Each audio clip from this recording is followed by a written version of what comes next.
New Zealand, a proud sporting nation, providing the world with beef, cheese, wine. New Zealand's greatest export, however, world-conquering athletes, from Ian Jones to Stacey Jones, Lydia Ko to Kai Kara France, Adams, Fox, Carrington, Lawson. The list goes on. Where did these people come from? How have they risen to glory when so many have crumbled?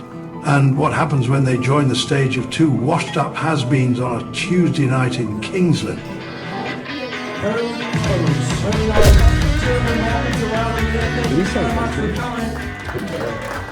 name is Mitch, and this is Shallow.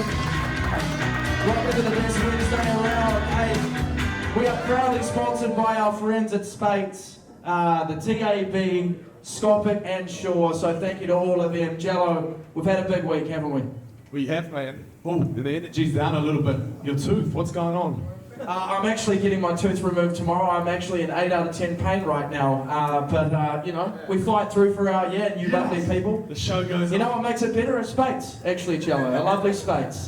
Seamless plug there. Seamless plug. We've had a massive week of sports. And Jello, starting off, I'd like some sad music for this because the Moana Pasifika story, for now, has come to an end.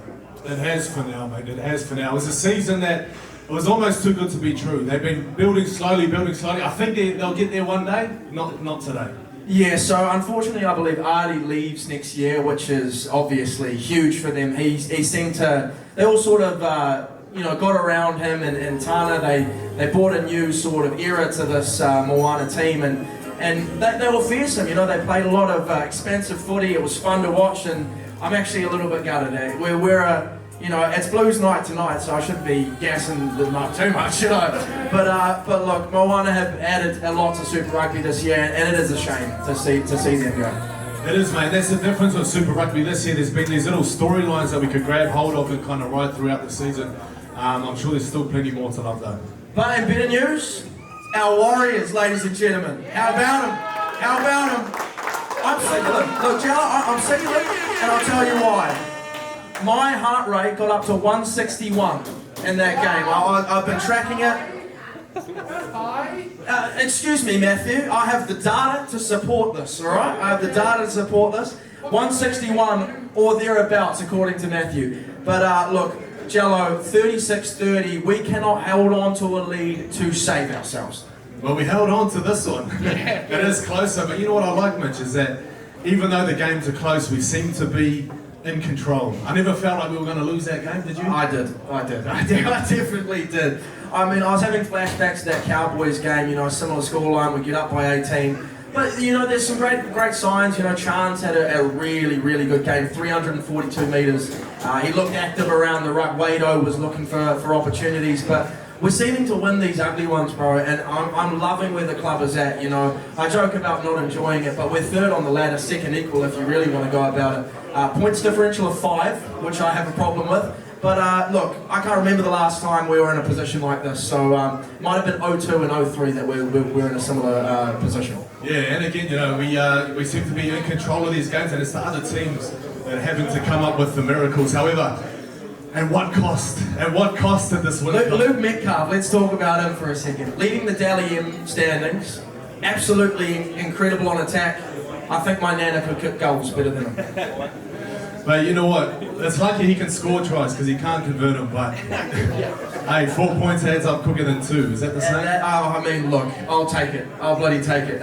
Moving on, our Stars, our Northern Stars. Before we get to the Stars, Mitch, there's a key piece that you're missing about this Wise game. Oh yeah. Oh no. Yeah. So if you were here last week, you would have heard Jello's beautiful vocals. And I believe... Well, Mitch reckons there's two sorts of singing. On this show, we have a next man up mentality, so I'm not going to back down from this one. I just want Mitch to know, even though his ACL's gone, it's going to be tough without you, but we're lost without you, bud. Lost without you, can't help myself. How does it feel to know that I'm lost without you? It's like a duet. Can't help myself. How does it feel to know that I love you, Bonnie. Wrong key. Tell me how you hurt your knee. Tell me how you hurt your body. Cause we don't want no other props. Go tell for no break, then he can run it straight. Oh, enough of that. Fair enough. And here I was thinking I was the singer of the show. Next man up. Although it was in the wrong key, I'm quite impressed with the mana behind that there, Jello. There's like it comes from the heart, man. I'm very sad to lose Bonnie for the season. Yeah, that's a huge loss. I mean, the ACL, you could tell straight away that was quite bad. Is that with your X-ray physio vision? Yeah, I mean, look, I'm a man of many talents, bro. That's an ACL. I actually did say it, to be fair, but we're all hoping for something medial, but that was. Yeah, I mean, that had it written all over it, It was an awkward fall, but prayers up to Barney, and if you need anyone by your surgery bedside to sing you lullabies, Anthony Galling is stepping right up with an X-Man-up attitude. At a great fee.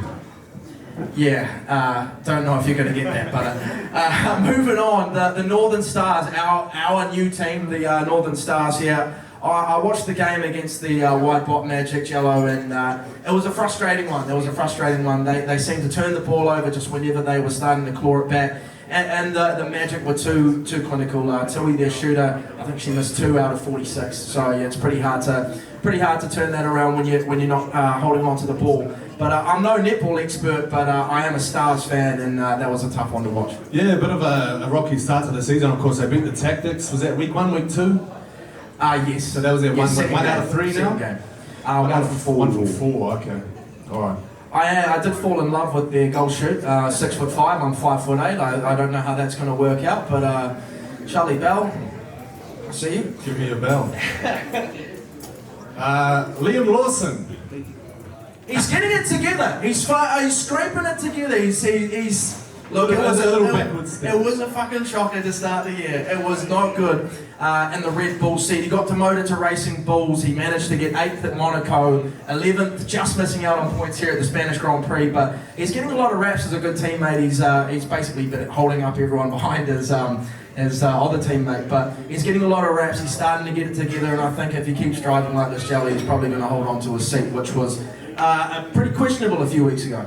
Yeah, well, I think he's been having some rotten luck to start the season. I know last week it was a crash that kind of interrupted his qualifying, where he starts from the good, and then this week it was just a technical decision, a tyre change or something, which kind of set him back a little bit. So, as you know, things turn, luck changes. So hopefully, some more joy for Liam Lawson this year. And speaking of New Zealanders that are peaking at the right time, how about them Blues, baby? How about them Blues? Speaking about at the right time. Absolutely, not the greatest start to the season from the boys, but look, they've strung a number of games together. They got it done over the weekend just over there at Eden Park against the Waratahs, stumped them 47-12, I believe it was.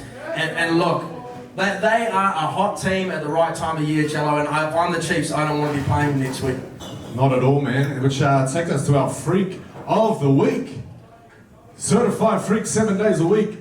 Rico Ioane. Rico Ioane, make some noise for the great man, ladies and gentlemen. He's one of our own. I played against him in school once and he whooped our ass, that's for sure. Oh, here he is on the weekend, a hat-trick, I believe, Mitch. Yes, and equaling the great man Doug Howlett's record for 55 tries in the Blues jumper, I believe, and we'll be speaking to Dougie later on tonight as well. But look, that's a lot of meat pies. That's a lot of meat pies, and he's still got a few years left. He's going over to Leinster next year for a sabbatical, but Rico's still young enough that he might be adding to that record in droves, I'd imagine. Yeah, well, there's still some games this year that we could see him top the record. That's the record equaler right there. He's strong, I think he's getting a lot of flack for is he a 13 or is he a winger, and I think your performances show that on the field, and I think again he's stepping up at the right time of season, coming up to the All Black season, and it's looking good. I think he's got that 13 jersey on lock. Well, lucky for us, mate, we don't have to talk too much, Blues, because we got the boys in the house to do it for us. We do. Ladies and gentlemen, can you please welcome for us All Black number 1206 and 1220, Sam Darry and Stephen Perofeta, ladies and gentlemen.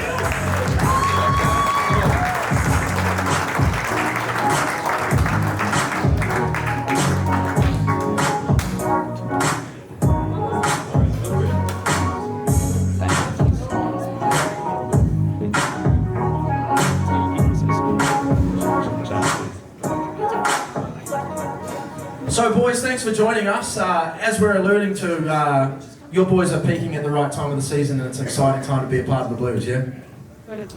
Yeah, we're still in good momentum, leading into the crucial part of the season. There's good energy around, and I think the boys come in fresh after a bye week, so all in all, good timing. Sam, how's the, is it the shoulder? How's that healing up, brother? Yeah, bro. Yeah, shoulder's coming right.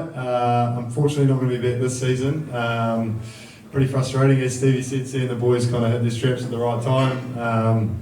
Would absolutely love to be suiting up down in Hamilton this weekend, but no, it's all part of it. So, yeah, hopefully back to the NPC, which is exciting. What was it about the shoulder? Because it's not often you see a shoulder injury take the whole season. Was it what was going on?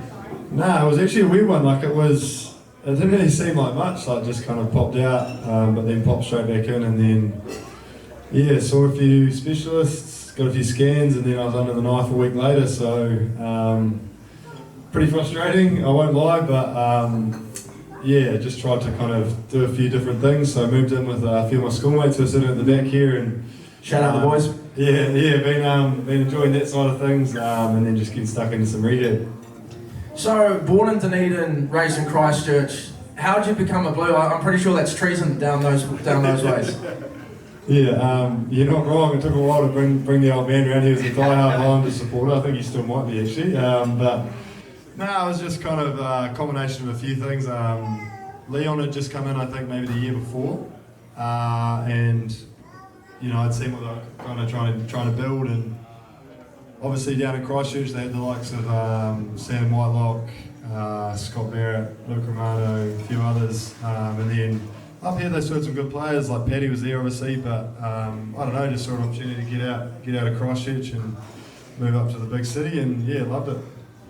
Wikipedia has your name as Sam Larry Barry Darry. Is that a stitch up? That can't be They're real. probably. Oh, okay. That sounds like one of the boys. I think That's, I'm going to say that's too good to be I true. think at one point it had me married to Valerie Adams as well, so I don't know if that might have changed. Mate, whereabouts did you go to school? I went to school at Cross College, so yeah, was lucky enough to go there, which is awesome. So are you the only All Black ever to win a Māori Cup as well? Because I was doing my research and I couldn't find another All Black who's won the Māori. It's a great question. I'm not sure, but yeah, it was pretty special. Yeah, like I honestly reckon, like Stevie and I doing rehab, we've been on the rower a wee bit, and I reckon some of the training I had to do through rowing was probably easily some of the toughest I've done. It's fucking sucks. What kind of setup are we talking? Is it like 8 in the boat kind of thing? Yeah, there's 8 in the boat. Well, we were mainly 8s down at college, but there's like singles, pairs, 4s, 8s, but yeah, we were the big boats. It's usually someone my size at the front of the... Actually, You know what? It took me a while to figure that out. So I live down by the Tamaki River, and there you go. You guys train early in the morning. Yeah. Like these guys are out there and it's dark, Yeah. and I can just hear ho, ho, ho, and I go, who's that? What's out there? But yeah, Just me at the front of it going like this. Mitch would probably be quite good at it, eh? You got to be short and, you know, have a bit to say, so I'm sure he'll be right at it. Yeah, look, I can tick both of those boxes, Sam, absolutely. So Stevie, you went to Wanganui Collegiate, and I believe that you guys actually play a quadrangular tournament between Christ and Wanganui and a couple others. But take us back to Wanganui, brother, and we were talking back there about how you were playing for the Heartland team back in those days, in school days. So take us back to school and what that was like for you and how your footy came to be at the Blues. Yeah, so growing up in Wanganui, there was a mix where you could have gone the wrong path, and then luckily enough, I got an opportunity to go to Wanganui Collegiate, and it provided me better opportunities to get seen from coaches. But in my last year of first 15 at Collegiate, I had a cousin who was playing in the Wanganui Heartland team, so after our first 15 season finished, he would just take me along to the Wanganui training, just to get some experience and train with him and fully grown men. Ended up having a shot. The starting first 5 got injured, and the coach gave me a shot, and the rest was history. I think I played 4 games and scored a few tries, which was enjoyable. Our school first 15 got dominated, and we went to Flash with a bunch of battlers. But then going into Heartland with the Wanganui boys, they were very dominant. We had a pretty experienced forward pack that just gave me front foot ball, which was enjoyable. So yeah, that was my schooling. After school, Colin Cooper picked me up to go to Taranaki in 2016. Then the following year, Tana got me up here in 2017. What was that like working with Tana? Obviously, you know, he's an All Black legend and he's done great things with Moana, but personally I'm sure he was a player that you've looked up to, so how was that being coached by the great man? Yeah, you're exactly right, bro. He's one of the greats, and I was green coming up from Wanganui.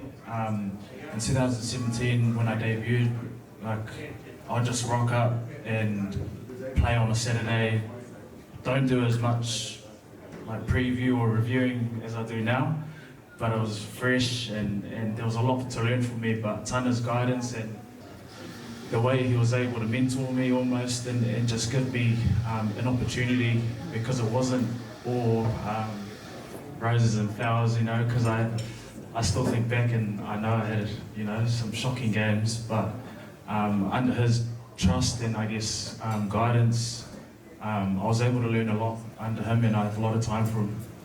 But what's the, paint the picture for us, because for those that haven't been to Wanganui, what's it like? Like, you step outside your house, what does your street look like? We live down the cul-de-sac, so my school was very close, so I was lucky. It was a minute walk, but we're known for the Wanganui River.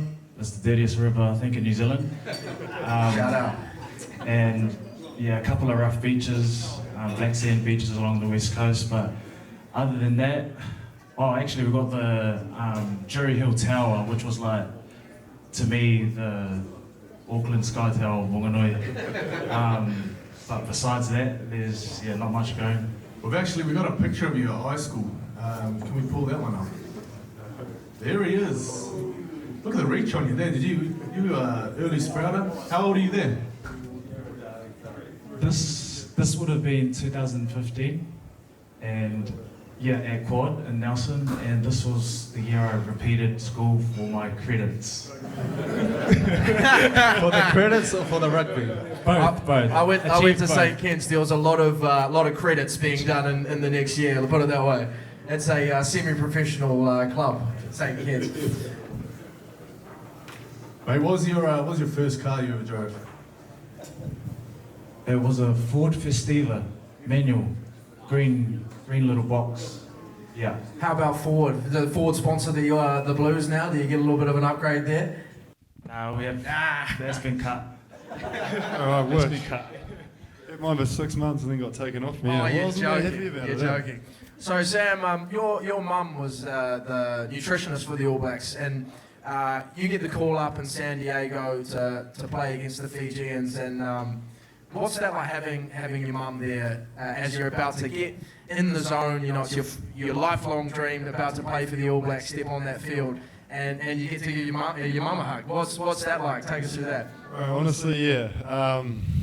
Going into camp, I wasn't happy about it. I think we'd always kind of everyone would always kind of joke about it once I made the Blues, and I'd always kind of downplay it, just say, it'll never happen, but it did. And then I was sitting at home before we went to camp, and I gave her a hug and I said, I'm saying goodbye to you as my mother for the next however long, and saying hello to you as my nutritionist, which I think she probably wasn't too happy about. But it was. She was actually very good, and I think it was just at first, you're trying to make all these new friends, and you got your mum looking over your shoulder the whole time. But Don't embarrass me, mum. Yeah, literally, it's like that the whole time. So she's obviously been in there a long time, so she was very good about it.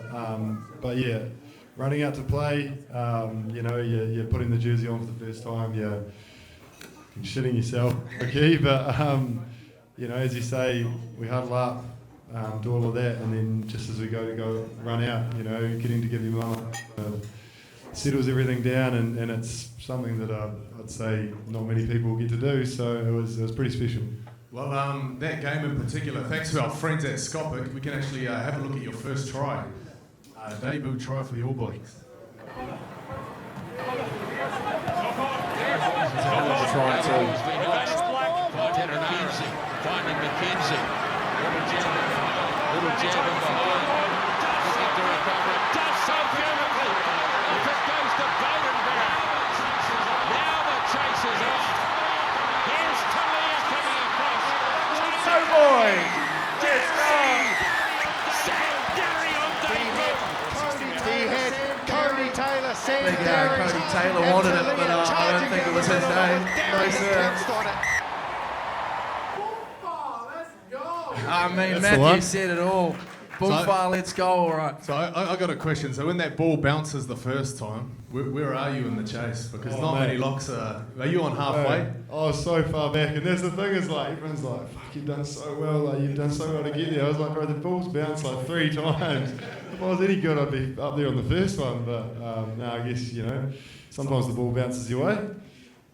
So Stevie, I'm wearing this this lovely jersey tonight, the Taranaki retro one. You managed to win an NPC with those boys. Can you take us into that atmosphere and how special that was to win one for the Naki? Yeah, under the leadership of Neil Barnes in 2023, he come in with a new game plan where he just wanted us to have a crack and give us a license to play footy from anywhere. And for the first 3 games, we started off pretty well, going 3-0. And then we had a bit of a rut during the middle of the season. And then we started to question our game plan around, is it really working? Because it was raining and it wasn't. And so we had a little bit of doubt, but one Tuesday night, Tom Franklin lived out in Aotearoa, and he, and he just put up on the chat, boys bring a box and come over to mine. Always works that one. Tuesday night midweek, the boys got rinsed, and after that, we come together, rejuvenated, and pulled some games together towards the end. And yeah, it was a pretty special year after going through the middle patch, losing I think 3 or 4 games in a row. We travelled to Christchurch, lost to Canterbury, and then finishing strong in the way we did, and getting that belief back, driven from Neil Barnes, and especially at home with the crowd and the atmosphere, man, they're so passionate down there. It's got to be up there for me. So what was a better rinse up, the Mad Monday after you won, or the terrible Tuesday mid-season? Oh, it's a tough one. No, We asked the hard questions, yeah. You've actually got some finals to celebrate under your belt. We'll have a look at that Taranaki one, actually, because I know it's such a special day for the Munster still a shot. Can they steal it? Or can Taranaki hold on? Sit! Good strike from Taranaki, destroys them, and that's the ball game. Surely. They're celebrating like it is. Well, Perofeta sends it into touch. Taranaki, the champions. How good does that feel, Stevie? You got a few battlers in that team. You got I remember a couple club battlers came on off the bench. There was that baldy number 22. I remember him. You got the likes of Ricky Riccatelli, who's been up here with you guys at the Blues. And but what was that moment like? The tap and kicking it out. I grew up a rugby union lover, and the NPC and the Ranfurly Shield was the pinnacle of local rugby. So. What's that feeling like for a kid from Wanganui and getting to live that moment? Yeah, I wish I could relive it again. And to be honest, words can't explain kind of the excitement and I guess relief knowing where we came from. Like, yeah, there was great. We had a stacked team, but then we had a couple of years where we were struggling and not even making finals. So where we'd come from to that moment, it all paid off. And to be honest, because I went sober the whole season, I was just looking forward to my first beer. So it was the Mad Monday that was the favourite. Yeah, it was the Monday. I knew it. So Sam, you've just re-signed till 2028. How exciting is that for you to lock your future down here? What I'm assuming is in Auckland for now, and obviously with the All Blacks. Yeah. I was stoked, because we kind of started discussions end of last year, and then I got injured in the pre-season. I was kind of thinking, fuck, this could really, couldn't have come at a worse time really. But they were awesome, mate. They just said, we said it's more of a long-term thing. So it was very fortunate, and definitely, I guess, helped put my mind at ease through this kind of rehab phase. You mentioned your old man being a Highlanders fan. I believe he played back in the day. Yeah, he did play back in the day. I've got photos of everything. Can we get a photo? You got photos of him? There he is. Roast. It makes me put a question mark on how long you've got your hair for. No, I have to take after my mum's here, I think. What's your dad's name and what position did he play? Dad's name's Hunter. He played lock, played for North Otago. I think he got maybe one game for Otago. I think he was probably more known for his off-field antics than his on-field antics, so to be fair. I couldn't think of a more North Otago man named than Hunter Darry. Hunter Larry Barry Darry. The old middle names pass through the generations. They mean a lot to the Darrys, the Larry and Barrys. Hey boys, we're talking about some highlights while we're up here. Let's flash back to last year. Of course, those images, the 2024 final. McKenzie tries a little kick through. They keep trying. Hacked away into touch. And that's it. 21 years of waiting come to an end. This one belongs to the Blues. Your 2024 DHL Super Rugby Pacific champions, the Blues.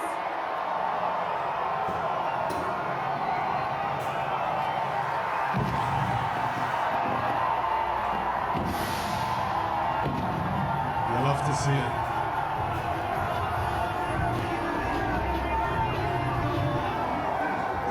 You love to see it. What was the mood like? Did you guys have a feeling you were going to win it?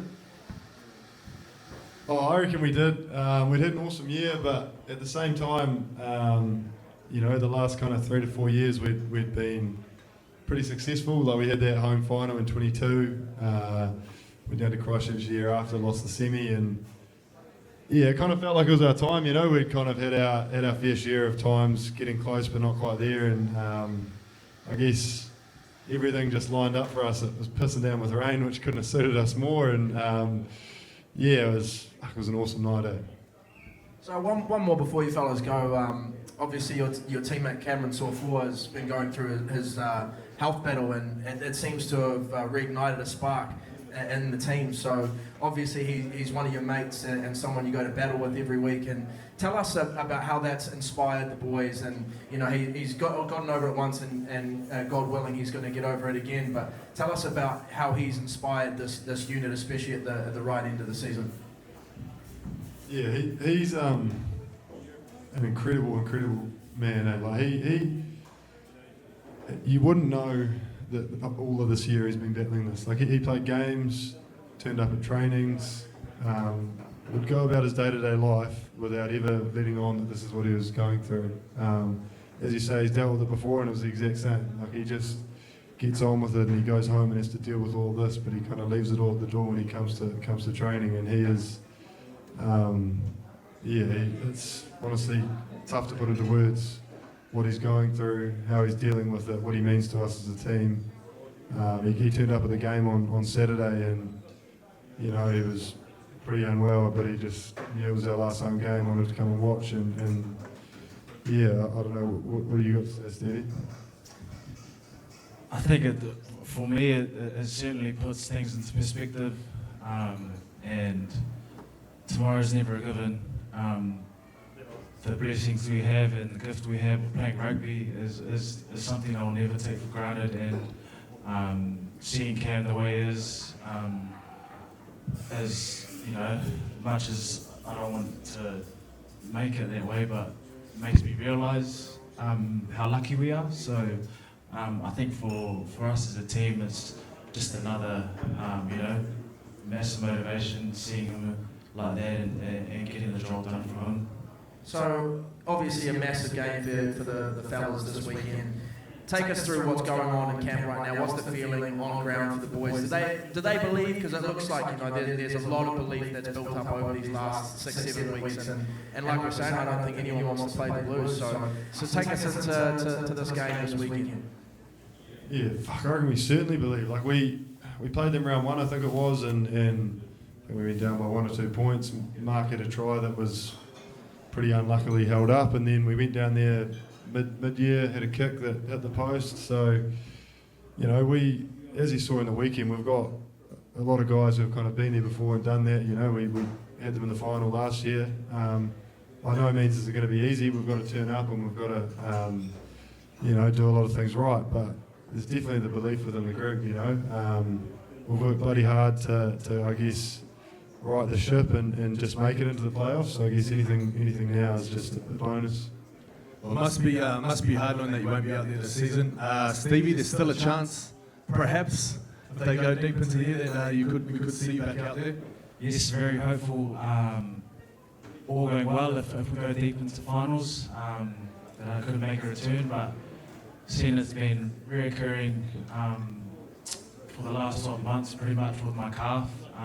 We're taking a conservative approach and taking its time, but it's progressing pretty good, so fingers crossed. Fingers crossed, all right. Look, fellas, we're very appreciative for you guys coming on tonight. We know it's a big week for the Blues camp, but ladies and gentlemen, please make some noise for these All Blacks and these Blues, these great men, Sam Darry and Stephen Perofeta. Thank you, gentlemen.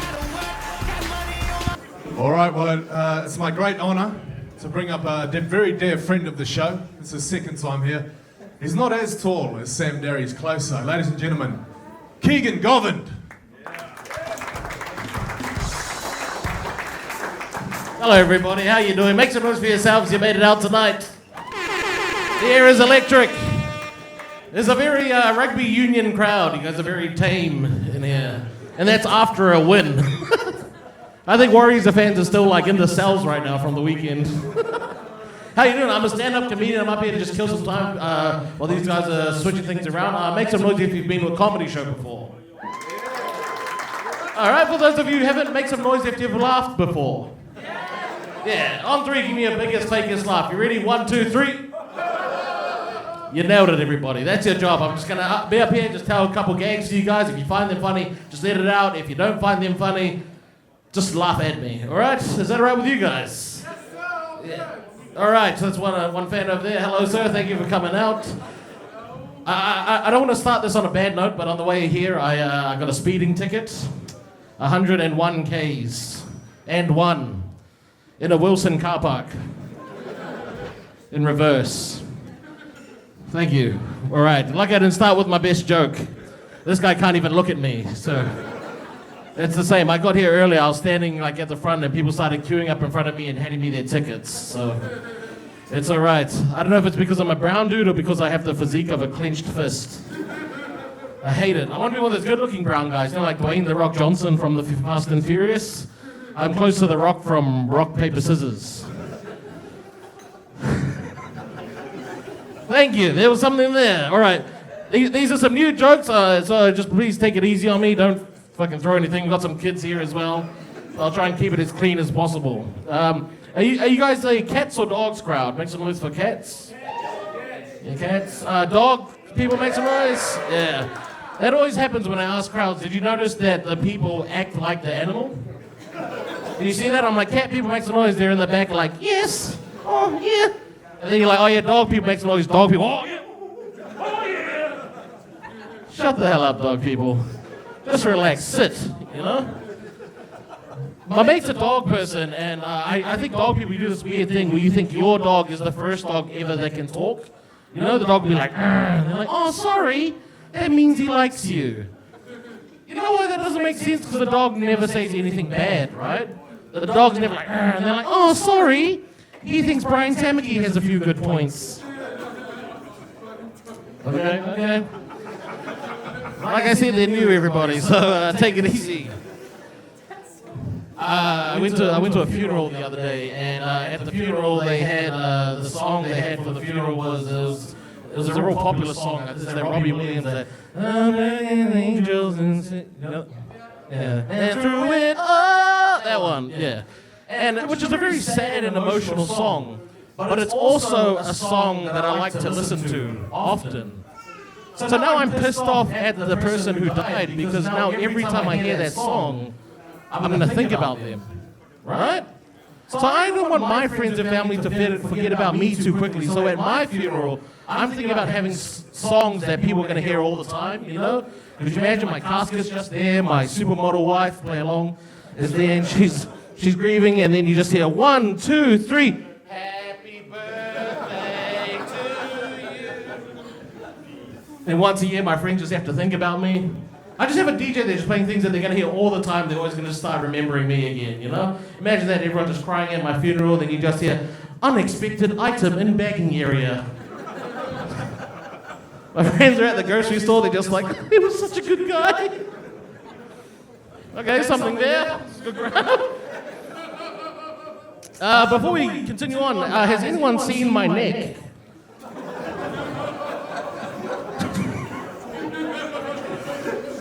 I've been trying to lose weight. I started using an app to track my calories.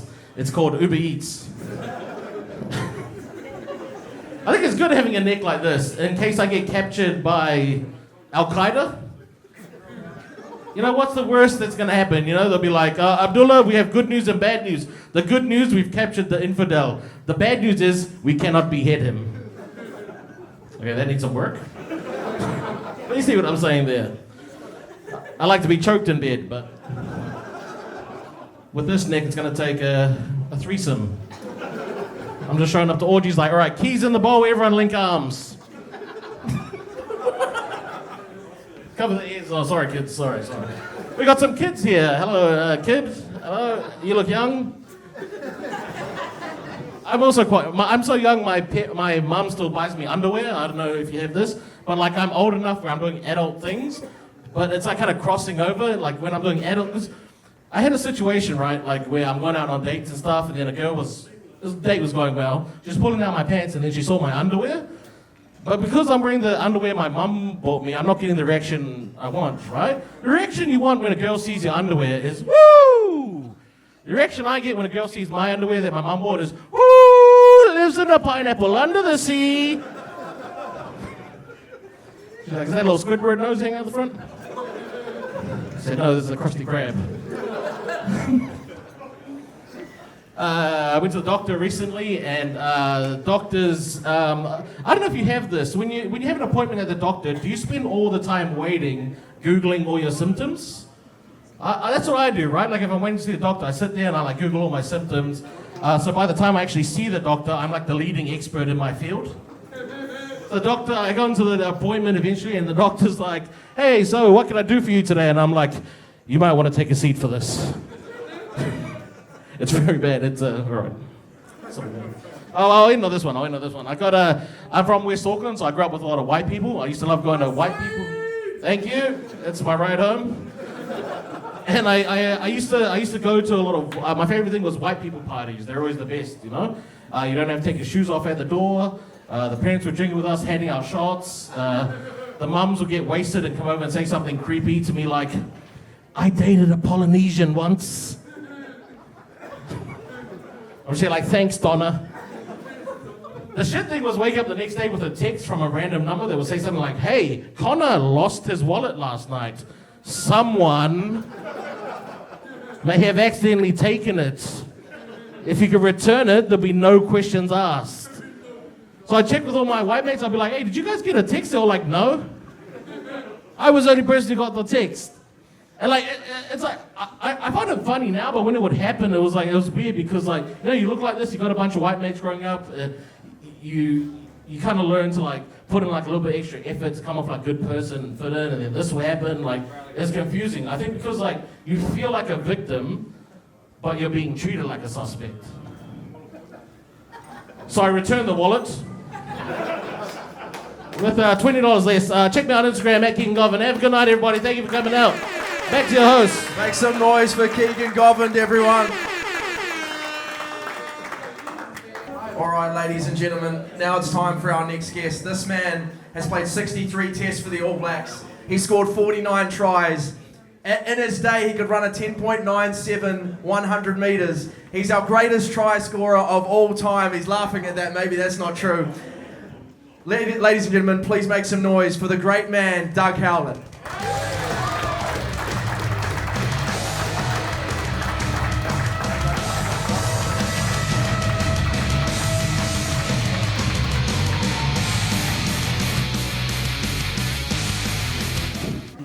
Dougie, thanks so much for joining us, brother. I see you laughing at the 10.97. Is that true or is that not true?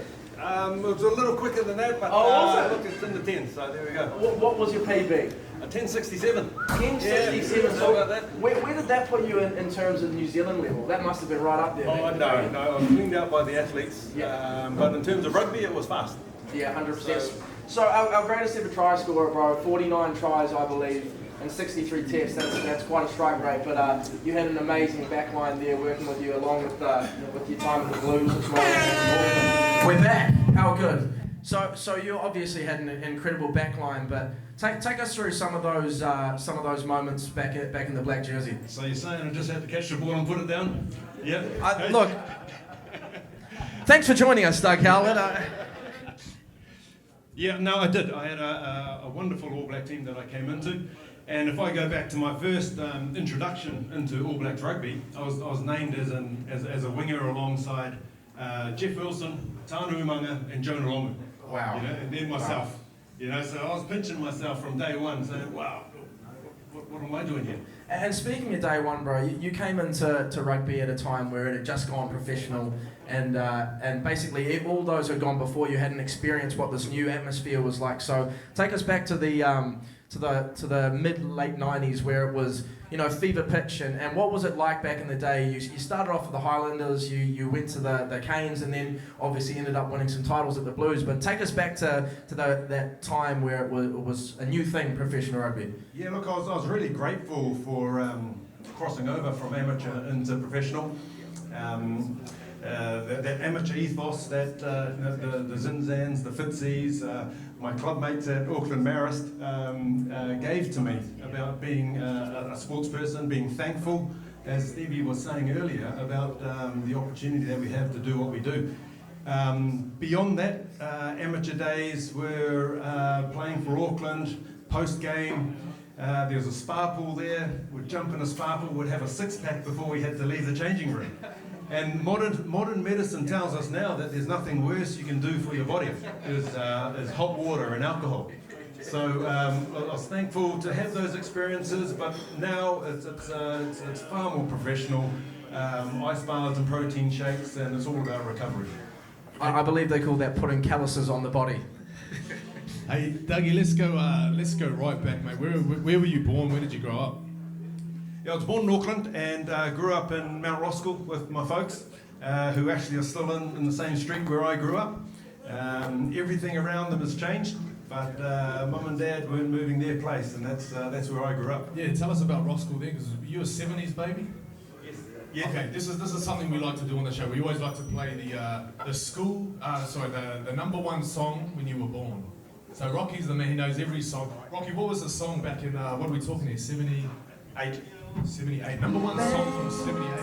For the times that you give. We got Laura McGoldrick to sing last week to her one, so I don't know how you feel about that, Dougie, but Jello set the bar quite low with the vocals before. So this means I was just born when this came out, so obviously 70s baby, crossed over to the 80s. Some of those songs might jog my memory a bit more. You might have been conceived to the song, perhaps. That's more like it, I think. Yeah. Mate, I was always wondered too. So you know, I see you as a young kid. I'm still starstruck that you're here because you've been a household name for 20 odd years. So I feel like we already know each other. I'm like, oh, Dougie, how are you, brother? You know, I get that feel. I think a lot of people do when they see you. But I've always wondered, when I first saw you, I thought, man, what ethnicity is this guy? Because he looks like a bit of a mix of something. And I was like, his hair's quite curly. Is he like maybe half Fijian? And then you start running, I'm like, oh, he's half Fijian. Look how quick he is. Yeah, Mum was born in Tonga, so she came over early, one of the first of that group that came down to New Zealand. Met Dad at uni here, and that was my lineage. But again, growing back up in Mount Roskill, it was street touch, street rugby, and I don't think there was a nation that wasn't represented on our street. You know, there was every island and a lot of others as well. So take us back to that first season with the Highlanders. You know, a boy from Mount Roskill going into the heart of Carisbrook and Dunedin, where it was arguably at its peak, sort of culture-wise with the students. Was that a crazy experience from a boy from Auckland? Yeah, crazy experience, full stop, but made more crazy by the fact I was in my last year of school. I was drafted down from Auckland Grammar. They had a few injuries in their team and they just needed a player to play a few games. So, think about that. I was still at high school playing Super Rugby and then coming back to school. Yeah, back in its absolute peak as well. And take us back to Auckland Grammar. Obviously, an incredible rugby school. I believe they have the most All Blacks out of anyone all time. But they're a proud school. And what was that like playing for that first 15, a proud first 15?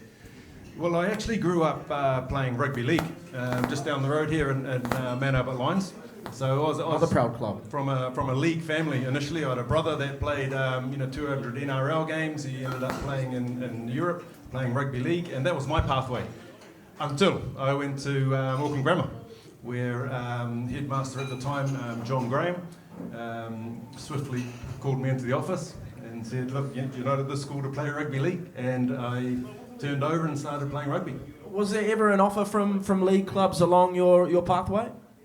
Not like there are now. No, I think it's advanced a lot more from when we were playing. Sure, there were offers of boots and $10 if you come and play this game, but nothing to what young players are being approached with now. Mate, what was it like walking into some of those changing rooms, like as a young kid still at high school? Because back then it was a daunting place. Like I know now the culture's shifted.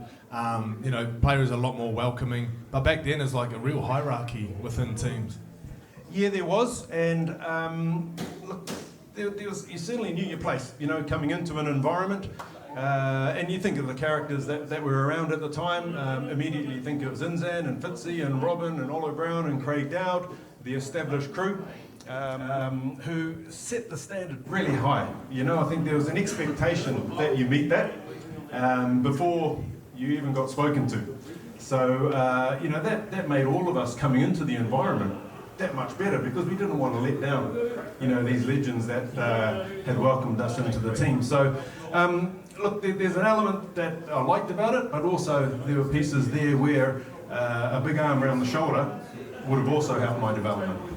And speaking of that 03 team was the last Blues team before the one that Steve and Sam were a part of to win the championship. And I remember as a youngster going along to some of those games, you had an incredible team.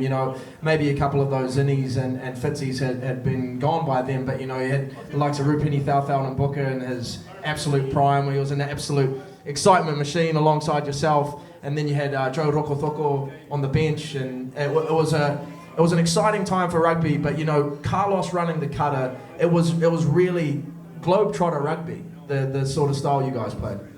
Yeah, it was an exciting time for us as rugby players, and we'd often joke about it. When we took the field for training, it'd be team on team, and you'd look and you'd have the best 14 backline players in the world almost squaring off against each other, and that was our training environment. So you couldn't help but get better in that environment. Well, you mentioned like New Zealand rugby overall, so I look at the 2003 season in particular. So this was the lineups between the Blues and the Hurricanes.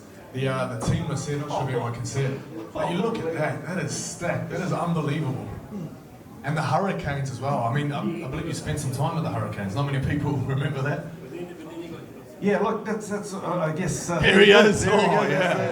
Someone in the Hurricanes didn't like me in that photo, didn't they? Yeah. Put that on a card. It was, and at the time, professional rugby, provinces or the unions could protect their initial 20-odd players. If you were outside of that 20-player group, then the other super teams could select you. So that's when I was pulled down to the Hurricanes. At the time, it was Jonah, Joe Ali, and Brian Lima, who were the three wingers in the Blues. some big names here. We've actually got some classic blues. This is a classic blues try. Not sure if it is 2003, but I think everybody remembers this one. Spencer. Goodness, he's not going to pass it, is he? He does. To Rakathoko. Joe Rakathoko. Up the middle. He's got Howlett with him. Oh, he didn't pass it, but he's found Collins in support. Count. Oh, Spencer. Oh, this is amazing.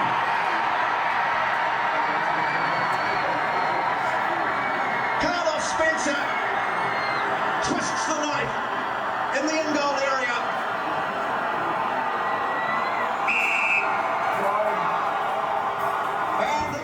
It's quite funny because I watched that try and you're pushing up on the edge and it's like, just give me the ball. Like if you just give me the ball, it's a try. Like give it. Yeah, if Joe gave it to me, it'd be one more that Rico would be chasing at the moment. But yes. There you go. I love that, man. But just look at the comparison of this. So that 2003 season, you played the Hurricanes at home. 29-17, you beat them. 45,000 at Eden Park for that. That's a round 12 game. And then there's the final a few weeks later, 45,000 again against the Crusaders, 21-17. I feel like it's a magical time for Super Rugby. Like a lot of people, they're very nostalgic. They look at it and go, man, I miss those days. What's different? I don't want to say what's missing because the talent's certainly there. Respect to those boys at the back. But what's different about Super Rugby these days? I don't know if it's what's different, but at the time it was new and exciting. I think this format that they'd come up with, the South African teams, the Australian teams who were at the peak of their powers as well, the brand of football that was being played, and I think there was as we crossed over from amateurism to professionalism, there was a bit of a gap between fitness, strength, and tactics. So some of the teams that I was involved in, got a lot of tries and scored really well. Whereas as the years have gone by, that IP that has sort of spread. So not only nationally but also globally. That rugby knowledge is all over the world, and we all know how to play the game. Yeah, I mean, I look back at that era, and down south you had Tony Brown doing behind the back chip kicks over his head with gloves on. I mean. You don't see the gloves anymore, I tell you that much. I remember, Chris Latham had the gloves back in the day too, Stephen Larkham. I'm getting into my glove niche chat, I'm going to stop that there. But obviously, you had Carlos running the cutter up here as well, and he was an absolute X-Factor player. I remember getting my hat signed by him as a youngster, and it was the best moment of my life. He was a sort of larger-than-life figure, but I think you guys had a lot of that energy around you at the Blues, and it was arguably the peak time for rugby in New Zealand, as you're saying. The professional era was new and everything was great, but it's there's a lot has changed. And so where do you see the future of New Zealand rugby? There's been the Ineos thing that's been happening. A new sponsor was announced today in Gallagher, but where do you see New Zealand rugby heading? Yeah, that's a big question. There's certainly a lot going on. What I will say about this current group is that across the board, they're great athletes. Like when I was playing, my point of difference was speed. Where now, across the board, they're all super fast. So that was how I made a difference. Were they 10.66 fast? Oh, 10.67, but they were good. So I think where it goes next, nobody knows. I know there's some rumblings out of Europe at the moment with a new league that they're looking to set up. R360, I think, is headed up by Tyndall and a few other people. Look, I think it seems ripe for a bit of a shake-up in one way or another. And we look at our competitors in the landscape, predominantly rugby league, football here in Auckland. It's becoming a really challenging landscape. And I didn't even mention basketball with our youth. So I guess how we engage, our players, the New Zealand public in general, is going to be coming more and more to the front. And just an interesting stat I did come across recently was, of the 130-odd thousand people coming into the country, 115,000 or so of those are, either from India, China, or Indonesia. So there's a lot of people coming in that probably don't understand rugby, not through any fault of their own, but they're pushing those numbers into all sorts of other sports, which then we're starting to follow as well, especially in the big cities. Mate, talking about making a big impact on rugby, you mentioned a couple of names earlier on that you kind of started out with. So Jeff Wilson, you know, legend of the game, but you know, just a very special one is Jonah Lomu. Okay, so this show's all about shining a light on our people. I would love to sit down here with Jonah and unpack some of those stories that he had. Unfortunately, all we have is the Eric Rush version of those stories. I think there's a bit of GST on there too, but like coming into camp, you know, being around Jonah, what can you remember about the big fella? Just that I think we all realise that heart of gold, you know, that big, generous individual that regardless of how high he was, and he was our first global rugby superstar, you know, and but within the environment he could sit here with us and have the same conversation. Where if you took him into England, France, wherever he went, you couldn't get within 10 metres of him because there were throngs of people all following. And then there was us over there, you know. So he was a proper superstar, but never got ahead of himself in any way. He was the ultimate team player, and look, we roomed a lot.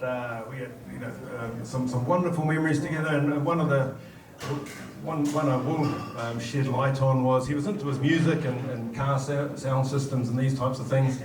And we'd go and we'd often debrief games, you know, on a drive, you know, after a game or so. And the thing was, he had all these subwoofers in the back, you know, and you'd sort of get in the car, right, how are we going to talk about this, Jonah? Just boom, turn that on. Half an hour later, we didn't cross one word because the music was just... and I think it was just his way of just unwinding, just listening to music and just taking himself away from rugby. Did any of the fellas ever play Jonah Lomu Rugby on PlayStation 1? Yeah, I think that's to this day probably a favourite of any PlayStation player is Jonah Rugby. It's got snow on it and it's coming down. I hope not. That's a maternity ward. That was my personal favourite. So Dougie, you left New Zealand Rugby and you went over to Ireland and Munster, and you know, there's I'm not sure if we've got the footage, but there's that famous footage of when the All Blacks came into the midweek game against Munster, and you and a couple other boys doing the haka back. That was a poignant moment in my life. I remember that so very clearly. So being on the other side of that haka but doing one of your own, what was that like for you? Yeah, really special memory for myself, and there were a couple of others. Ruatapoki was one. Lafimi Mafi. Can anyone tell me the fourth that did the haka with us at Munster?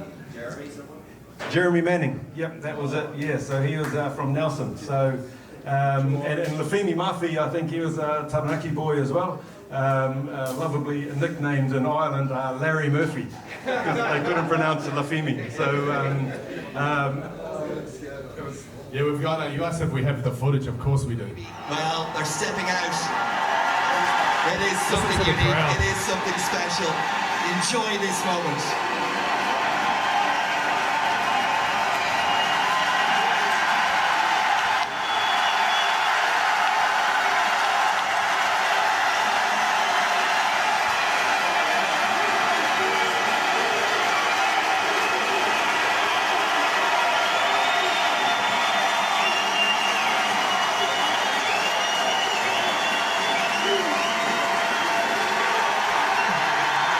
Make some noise, ladies and gentlemen. That is a special moment. Wow.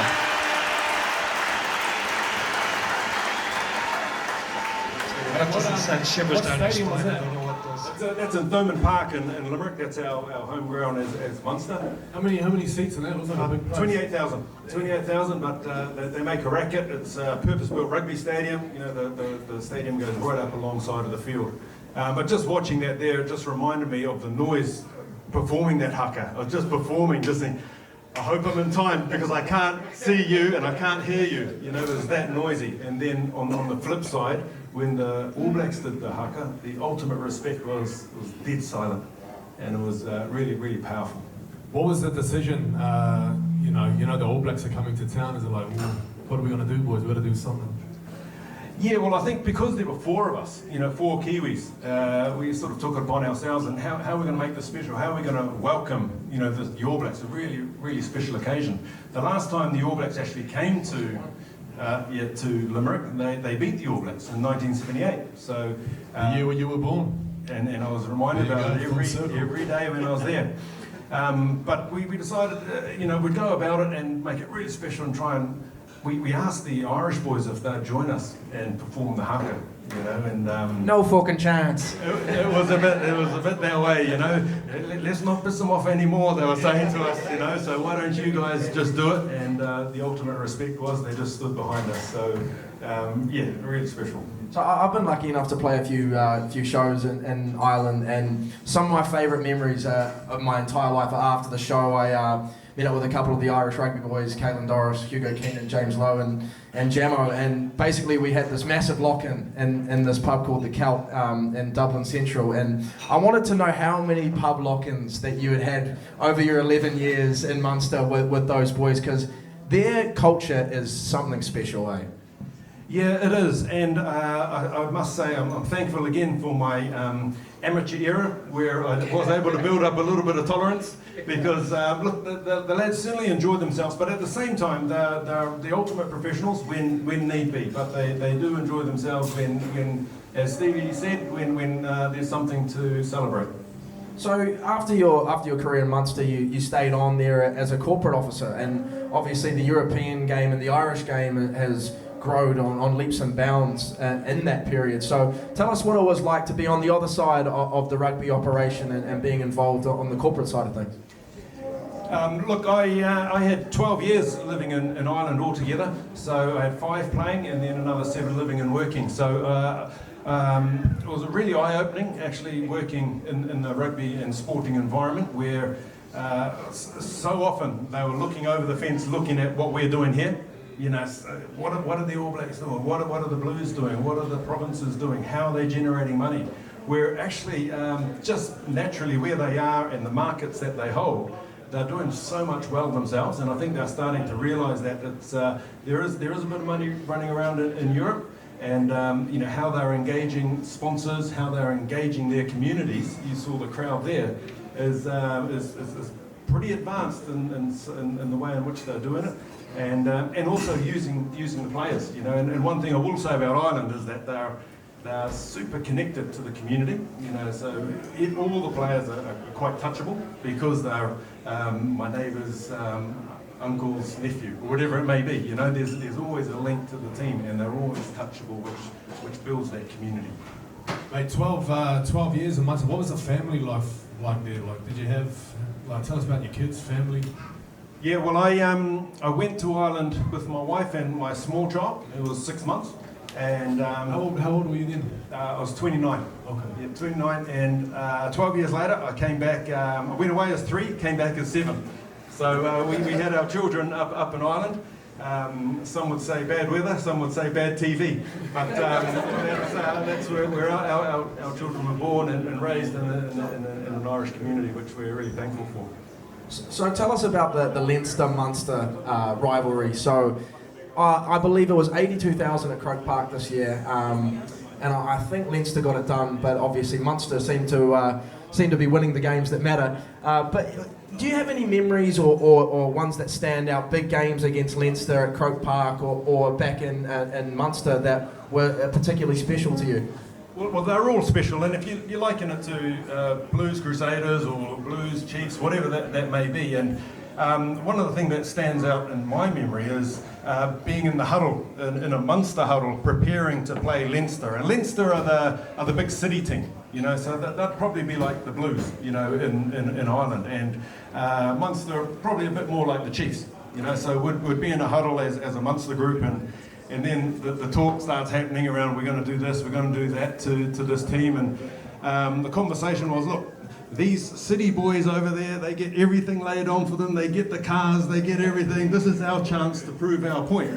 You know, and in the back of my head, I was just thinking back to my time playing with the Blues, where, you know, those Chiefs and those Crusaders actually really did hate us, you know, they really did hate us with a vengeance, because I saw it from that Munster side. Did they ever like, he's a city boy, get him? No, I was accepted into the Munster environment wholeheartedly, and I was really thankful for that. And as with everything, you get out what you put in, and you know, I gave them a good few years. Speaking of getting out, we kind of brushed over the All Blacks. You know, your exit from the World Cup. From New Zealand rugby. like I talk about you coming in and kind of taking the torch from Jeff Wilson and Jonah and these guys. How did you know it was kind of your turn to pass it down to the next people? Well, at that time, I'd played in 2 World Cups, and to go another cycle would have been another 4 years to play in another World Cup. I'd always been interested in travelling and experiencing rugby cultures. The European Cup was always something that had interested me. So that was the opportune time. And by the way, I think there were some young guns coming along that were ready to boot me out anyway. So I took the jump and beat them to it and went off to Ireland. So you mentioned that the Heineken Cup. You did win one with Munster, didn't you? Yeah, I did. That same year we played the All Blacks actually. So it was a wonderful first year. Played the All Blacks and won the Heineken Cup. So couldn't have asked for anything more. Mate, what was that feeling like? Was it 2003 or 2008? The two that you played. What was the one that was the loss to France in the quarters? 07. 07. Yeah. So yeah, 07. So I remember that like being front page news and nothing else. Like it was devastation across the country. The world had ended, basically. The world had ended. What was it like being on the inside of that camp, like kind of in the middle of all of that? Yeah, it was, as you can imagine, pretty disappointing. It was the first time we left in a quarter final. It was a forward pass. Yeah, I guarantee. Either way, and I think we felt for a lot of our supporters who were making their way over from New Zealand, to have banked on us being in the semi-final and final, and we were actually going the other way. And sort of weren't too happy with us. But look, I think at that stage, that sport, sport is, we did what we could. It wasn't our day that time.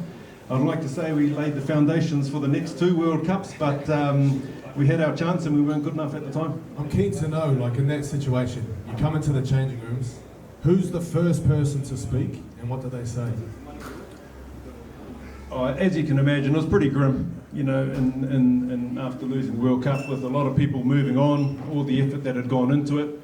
And I think it was Graham Henry, it was sort of just, look, had your chance, pick your head up, let's get changed. That's all you can say. That's all it was. Yeah, it was pretty grim. Thanks for bringing that up. No, I just feel like I've been carrying it all these years. I just need to know. We're actually, of course, 49 tests, the highest scoring All Black of all time. We're actually going to play a little game. Okay, so we've got 5 tries here, 5 of your best. I need 2 volunteers from the crowd. We've got a chili bin that's still up here, so somebody's going to win the chili bin. Matthew's keen. Matthew, come on. We need one more. Come Who's on, going don't up be shy. against Matthew? This fella over here, come on, get up here, brother. Come on, mate. With the Jimmy Gopeth. The Jimmy Gopeth here. Get up here, brother. All right, so the game is we're gonna watch the try. Okay, and I'm gonna ask you a question about the try. What's your name, sorry? Marcus. I'm here. All right, let's go. First try.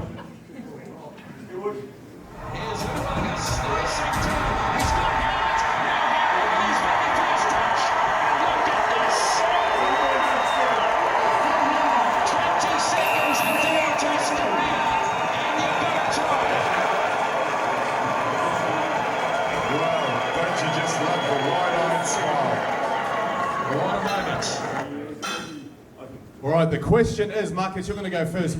Who passed the ball to Doug? The last pass, who passed the ball to Doug for that try? There's no way. He closed the one. He was an All Black.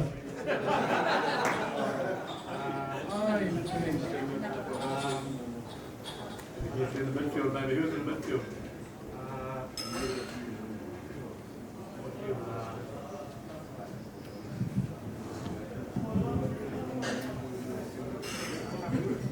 I'll throw it over Matthew. You know the answer?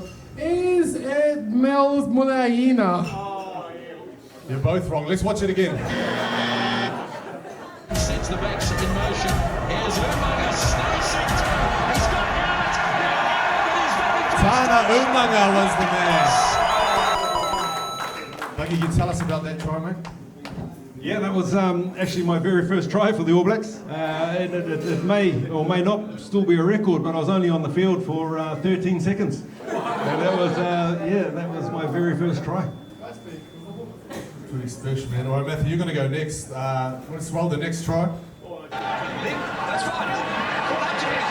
Great work by Collins, just walked over the top. Now the chase is on. Howlett's got too much speed for Flatley. Howlett again. All right, Carlos Spencer put the kick in for Doug to score. Did he kick off his right foot or his left foot?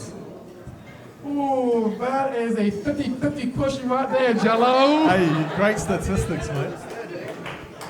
But if I was have to have a guess at that, I would say that he kicked off of his right foot. All right, let's watch it back. Matthew to take a 1-0 lead. That's right. Great work by Collins, just walked over. Oh, right foot it is. Congratulations. All right, 1-0 to Matthew. All right, try number 3. 3 out of 5. Let's have a look. All Blacks beweegt naar die voorkant, prachtig geschuift. Daar Howlett, daar kom, ach nee, daar Howlett, daar kom. All right, I hope you're paying attention to the scoreline. How many points did New Zealand have after Doug scored his try? That's all right, I made these very difficult. All right, let's watch it again. Die nieuwe set komt niet aan. All Blacks beweegt naar die voorkant, prachtig geschuift. Daar Howlett, daar kom, ach nee, daar Howlett, daar kom. Same question.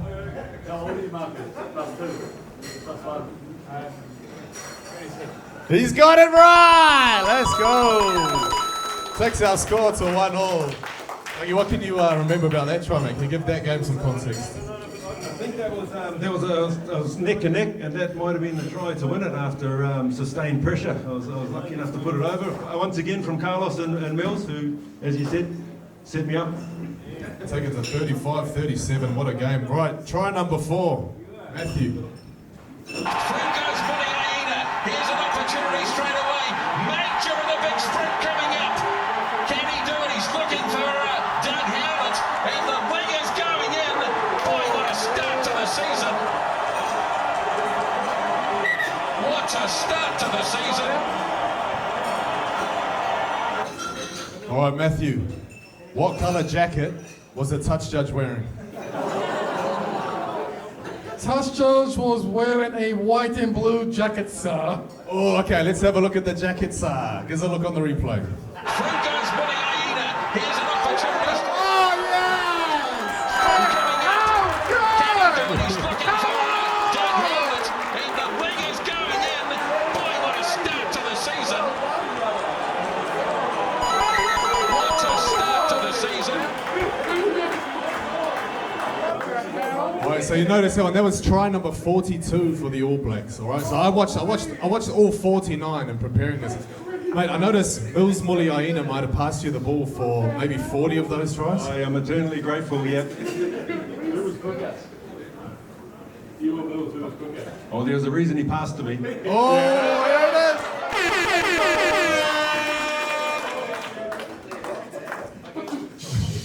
All right, try number 5, Marcus. 71 points to 8. 78 minutes gone. Evans, Conrad Smith, Major, Howlett, another one for Doug Howlett. That is try number 49, knocking on the door of 50. Okay, try number 49. The All Blacks played Romania in the 2007 World Cup. Is the Romanian population over or under 20 million? I reckon 20 million. On the dot. Over or under? Bang on 20? Yeah, bang on 20, yeah. It's actually 19 million, which means that our winner for tonight is Matthew. Congratulations,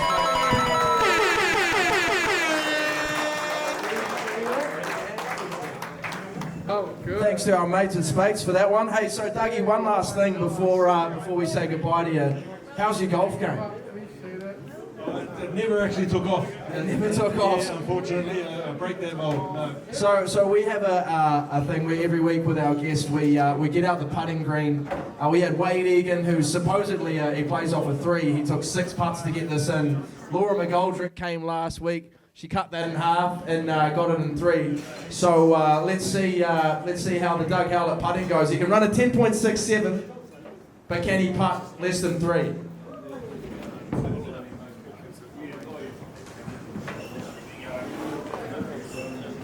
All right.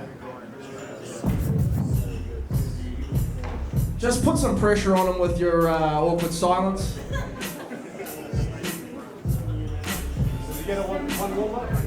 No, no way. No way. Straight. All right, here we go. Doug Howlett for the Masters. No way! He still got it. No golf game, he says. Well done. Ladies and gentlemen, make some noise for the great man, Doug Howlett.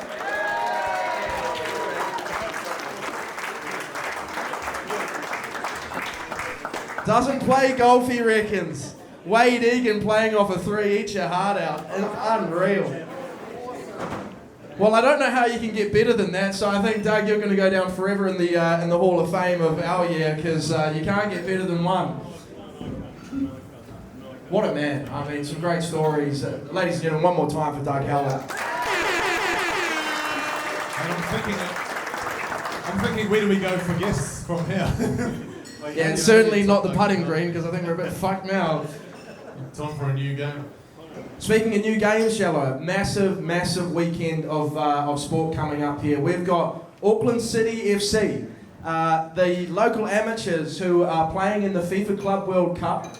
We've got roofers in there, we've got scaffolders, we've got all sorts of people. We probably have a janitor in there, to be honest, but we are facing the most unbelievable group at this FIFA Club World Cup. I believe it's in Saudi Arabia.